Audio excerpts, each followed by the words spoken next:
Ayan yung ating mga nagko-comment sa atin sa ating pagbablog tulad ng mga pangunguryente. Hindi ko alam, pero sa amin wala pang ganun na binagbabawal. Ewan ko lang sa iba, pero dito sa amin hindi naman ako nakakakitang ganun. Ang patakaran lang namin, kapag maliliit yung mga isda, ibabalik. Ganun lang sa amin. Pero wala man akong nakikitang yung pinagbabawal talaga yung pangunguryente ng isda. Ayan guys, so tingnan nyo, lumalaki ng tubig, oh. Kaya kailangan makapagbilis tayo sa paglipat. Mahirap na.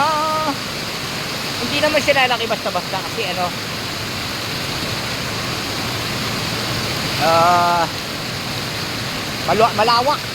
malawak yung ilog sa amin. Pero na lang talaga kapag malakas ang ulan, may bagyo, ayan, pwedeng ganun mangyari. Ayan yung mga bata, namumulot sila sa baba. Ayan, meron din nangunguryente rito.